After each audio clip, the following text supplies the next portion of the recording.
آیت مبارکہ سے کرتے ہیں جس کا شان نزول غزوہ حنین ہے۔ اللہ رب العزت کا ارشاد پاک ہوا کہ بے شک اللہ نے بہت سے مقامات میں تمہاری مدد فرمائی، اور حنین کے دن کو یاد کرو جب تمہاری کثرت نے تمہیں خود پسندی میں مبتلا کر دیا، تو یہ کثرت تمہارے کسی کام نہ آئی اور تم پر زمین اپنی وسعت کے باوجود تنگ ہو گئی، پھر تم پیٹ پھیر کر بھاگ گئے۔ ایک اور جگہ ارشاد پاک ہوا کہ پھر اللہ نے اپنے رسول پر اور اہل ایمان پر اپنی تسکین نازل فرمائی،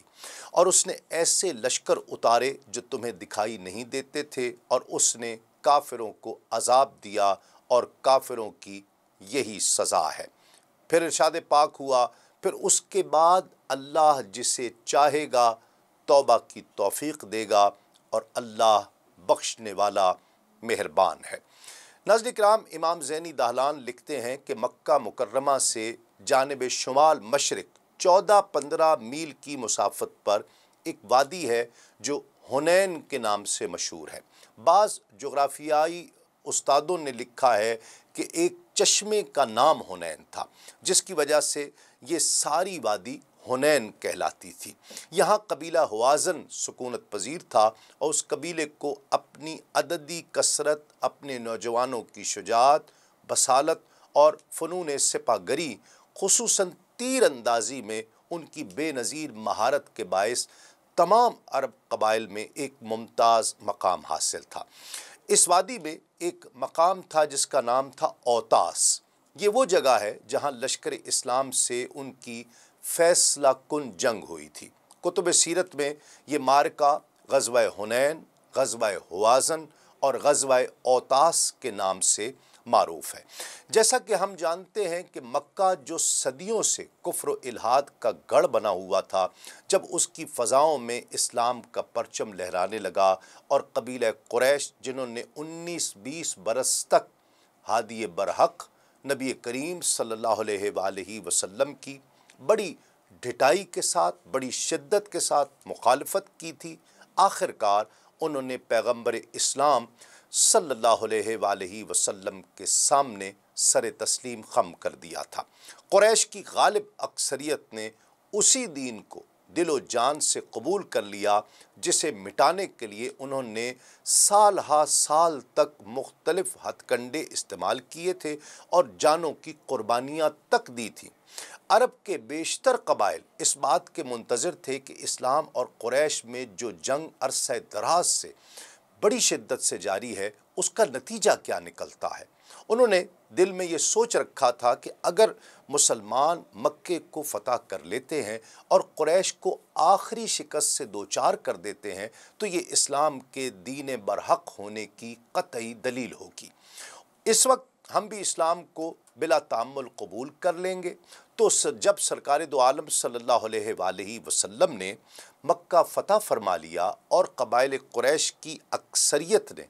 صدق دل سے اسلام قبول کر لیا، تو جزیرہ عرب کے بیشتر قبائل جوک در جوک بارگاہ رسالت آپ صلی اللہ علیہ وآلہ وسلم میں حاضر ہو کر اسلام قبول کرنے لگے۔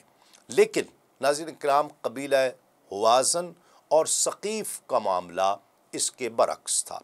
ہم پہلے یہ بیان کر چکے ہیں کہ ان قبیلوں یعنی ہوازن اور ثقیف کی قریش کے ساتھ عرصہ دراز سے جنگیں ہو رہی تھی، دشمنی تھی، اور وہ ایک دوسرے کو نیچا دکھانے کے لیے حدود حرم اور اشہر حرم محترم اور پرامن مقام اور مہینے میں بھی جنگ کرنے سے باز نہیں آیا کرتے تھے۔ اس لیے وہ لڑائیاں جو ان دو قبائل کے درمیان لڑی گئی تھیں وہ حرب فجار کے نام سے مشہور ہیں۔ جب قریش نے اپنی شکست تسلیم کر کے اسلام قبول کر لیا، تو ان مشرکانہ عقائد کی حفاظت کے لیے اور اس کے پرچم کو بلند رکھنے کے لیے ہوازن والے میدان میں نکل آئے۔ انہیں اپنی قوت پر بڑا ناز تھا، اس لیے انہوں نے اپنے تمام حلیف قبائل کو ساتھ لے کر سرکار دو عالم صلی اللہ علیہ وآلہ وسلم پر حملے کی تیاریاں شروع کر دیں۔ عقل کے اندھوں نے گزشتہ ایک عشرے میں مسلمانوں کی فتوحات سے اب تک کوئی سبق نہیں سیکھا تھا۔ انہیں یہ یقین تھا کہ وہ بڑی آسانی کے ساتھ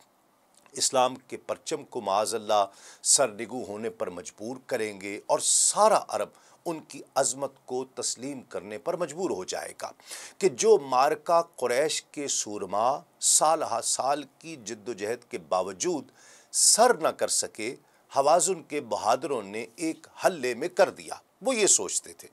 قریش کے ساتھ اس چشمک کے جذبے نے انہیں لشکر اسلام پر حملہ کرنے کے لیے اشتعال دلایا۔ دوسری بات جس نے ان کو مسلمانوں پر حملے کے لیے ابھارا وہ یہ تھی کہ مکے کو فتح کرنے کے بعد اس کے اطراف و اکناف میں جتنے مشہور صنم کدے تھے ان کو منہدم کرنے کے لیے سرکار دو عالم صلی اللہ علیہ وآلہ وسلم نے اپنے فوجی دستے اپنے صحابہ اکرام کو بھیجا اور انہیں تہس کے نہس کر کے رکھ دیا۔ خصوصاً عزا کے استھان کو جب پیوند خاک کیا گیا تو حوازن کے قبائل بھڑک اٹھے، ایک آگ سی لگ گئی اور انہوں نے مسلمانوں کے ساتھ فیصلہ کن جنگ کرنے کا ارادہ کر لیا۔